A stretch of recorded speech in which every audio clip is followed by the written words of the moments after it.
প্রাথমিকভাবে যেটা বোঝা যায় 9 তলা থেকেই আগুনের সূত্রপাত হয়েছে। এরপর 6:30টার সময় আমরা মেসেজ পাই যে 12 নম্বর রোডের এই ভবনে আগুন লেগেছে। তো আমাদের nearest fire station Baridhara fire station, সেখানে মেসেজ পাওয়ার সাথে সাথে ওখান থেকে 3টে ইউনিট আসে এবং এই ইউনিটগুলো পৌঁছানোর সাথে সাথে আগুনের ভয়াবহতা দেখে তারা সাহায্য চায়। এর পরপরই আমরা আমাদের করবিটোলা ফায়ার স্টেশন এবং তেজগাঁ ফায়ার স্টেশনকে মুভ করাই। সব মিলে আমাদের 8টা ইউনিট এখানে এসেছে। 8টা ইউনিটের সবাইকে কাজ করতে হয়নি, 6টা ইউনিট কাজ করেছে এবং 2টি ইউনিট স্ট্যান্ড বাই অবস্থায় ছিল। তো এটা একটা হাইরাইজ ভবন, আপনারা দেখেছেন এই ভবনের 9 এবং 10 তলায় আগুন ছিল। আমরা এসে তাৎক্ষণিক আমাদের ইনসাইড এবং আউটসাইড দুই দিক থেকেই আমরা অগ্নি নির্বাপনের চেষ্টা করি। তো আমরা চেষ্টা করে আমরা 8:30টার সময়, 8:15টার সময়, 8:15, 8:15টার সময় আমরা আগুন আমাদের নিয়ন্ত্রণে নিয়ে আসি। আগুন এখনও আমাদের নিয়ন্ত্রণে আছে। এরপরে আমাদের সম্পূর্ণ নির্বাপন করতে আরও কিছু সময় লাগবে।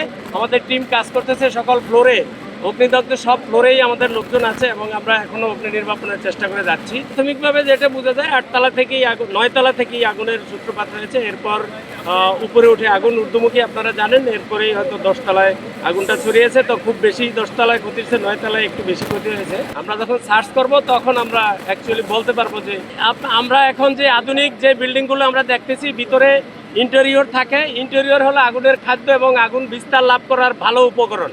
যে সমস্ত বিল্ডিংয়ে ইন্টেরিয়র থাকে এগুলোতে আগুন খুব দ্রুত বিস্তার লাভ করে, আগুন ছড়ায় খুব তাড়াতাড়ি এবং ধোঁয়া সৃষ্টি করে এবং সেখানে অগ্নি নির্বাপনে আমাদের প্রতিবন্ধকতা সৃষ্টি হয়। গ্লিটারের টুইন লেমন ও অ্যান্টিব্যাকটেরিয়াল ফর্মুলা বাসনকে চকচকে জীবাণুমুক্ত করে আমাদের দেয় গ্লিটার গ্যারান্টি।